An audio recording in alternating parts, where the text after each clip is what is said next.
안녕하세요. 오늘 여러분과 함께 좀 깊게 파헤쳐볼 내용은요. 최근에 있었던 미국의 이란 핵시설 공습, 그리고 그 파장에 대한 여러 기사들, 또 영상 자료들입니다. 네. 미국이 이란의 주요 핵시설 3곳을 타격하면서 중동 전체가 지금 들썩이고 있죠.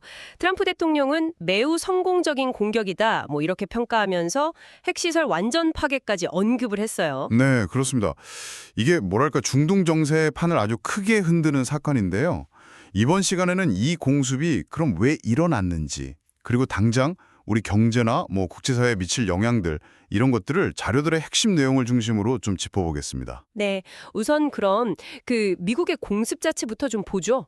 자료들을 보면 미국은 이번 공격을 이란의 핵 위협에 대한 집단 자위권 행사다 이렇게 주장을 하고 있어요. 네, 맞아요. 근데 이게 단순 공습이 아니라 B2 스텔스 폭격기에다가 벙커버스터까지 동원됐다는 점이 좀 눈에 띄더라고요. 이건 거의 지하 깊숙한 시설까지 노렸다 이런 의미겠죠? 그렇죠. 그 사용된 무기만 봐도 미국의 의도가 상당히 명확하게 드러나는 거죠. 단순 경고 차원이 아니라 핵심 시설을 아예 무력화시키겠다. 이런 목표였다는 해석이 지금 지배적이에요. 이런 반응도 좀 흥미로운데요. 일단 공격받은 사실은 인정을 했어요.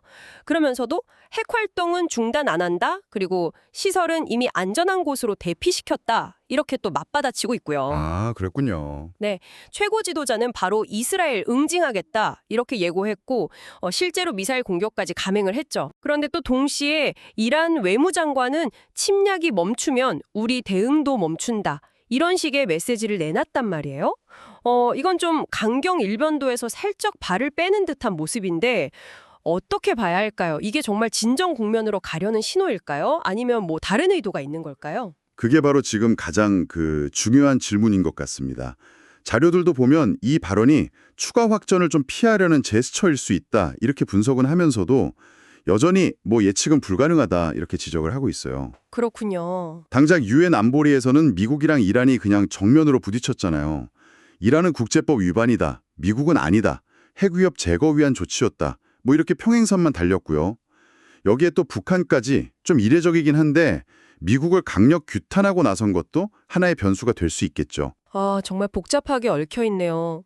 그리고 많은 분들이 아마 가장 걱정하시는 부분은 역시 경제적 파장, 특히 그 호르무즈 해협 봉쇄 가능성일 겁니다. 네, 맞습니다. 이란 의회에서 관련 법안까지 통과시켰다는 소식은 저도 보고 정말 좀 충격적이었는데요. 네, 그게 그야말로 세계 경제의 뇌관을 건드릴 수 있는 그런 문제입니다.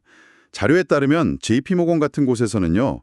이게 실제 봉쇄가 현실화되면 국제 유가가 배럴당 130달러, 여기까지 폭등할 수 있다. 이렇게 경고하고 있어요. 130달러요? 와. 네, 이건 단순 계산만 해봐도 전 세계 물류나 물가에 정말 엄청난 충격을 줄 수밖에 없는 거죠. 특히 우리처럼 원유 수입의 한 70% 가까이를 그 호르무즈 해협에 의존하는 나라들은 이건 그야말로 직격탄을 맞게 되는 거군요. 자료에서도 한국 정부가 긴급회의를 열고 유동성 지원이니 선복 확보니 이런 대책들을 논의했다고 하던데 이게 실효성이 있을지 좀 걱정이 되긴 합니다.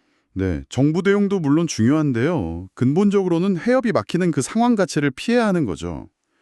그래서 미국이 중국한테 봉쇄를 좀 막아달라 이렇게 요청했다는 점이 좀 흥미롭습니다. 중국한테요. 왜죠? 중국이 이란산 원유의 최대 수입국이거든요. 그러니까 중국도 만약 봉쇄되면 피해가 막심할 거다. 이 점을 이용해서 좀 압박하는 거죠. 강대국들 간의 이해관계가 참 복잡하게 얽혀 돌아가는 모습입니다. 그러네요. 이게 경제뿐만 아니라 금융시장이나 항공시장도 즉각 반응을 했죠.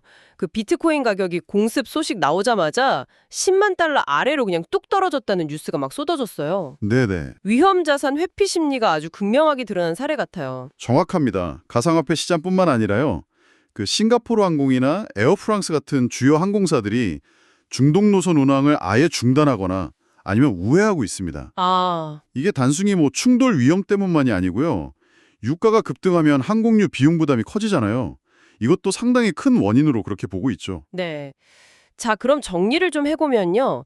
미국의 이란 핵시설 공습은 단순한 군사적 충돌, 이걸 넘어서서 호르무즈 해협 봉쇄라는 아주 강력한 카드를 통해 세계 경제 전체를 뒤흔들 수 있는 그런 불안 요소로 작용하고 있다. 이렇게 볼 수 있겠네요. 네, 비트코인 급락이나 항공운항 차질처럼 당장 우리가 체감할 수 있는 영향도 나타났고요. 네, 그렇습니다. 그 이란 외무장관 발언 때문에 잠시 숨고르기에 들어갈 가능성도 있어 보이긴 하지만 여전히 언제든 다시 격화될 수 있는 굉장히 불안정한 상황인 거죠. 자료들은 대체로 이런 단기적인 충격 그리고 경제적인 파급 효과에 주목을 하고 있습니다. 네, 오늘 저희가 살펴본 자료들은 여기까지인데요. 그런데 이런 표면적인 충돌이나 경제적인 불안, 그 너머에 혹시 우리가 놓치고 있는 더 큰 그림은 없을까요? 어떤 걸 말씀하시는 거죠? 예를 들면 이번 사태를 계기로 어쩌면 더 밀착하게 될지도 모르는 미국과 이스라엘의 관계라던가 혹은 반대로 이런 위기 속에서 연대할 가능성이 제기되는 이란과 북한의 관계 같은 거요. 아, 네네. 그리고 또 이 상황을 어쩌면 활용하려는 미국의 대중국 전략 변화와 같은 좀 더 깊은 지정학적 역학관계의 변화 이런 걸 읽어내는 것이 앞으로 이 사태를 이해하는 데 더 중요하지 않을까 그런 생각이 좀 드네요.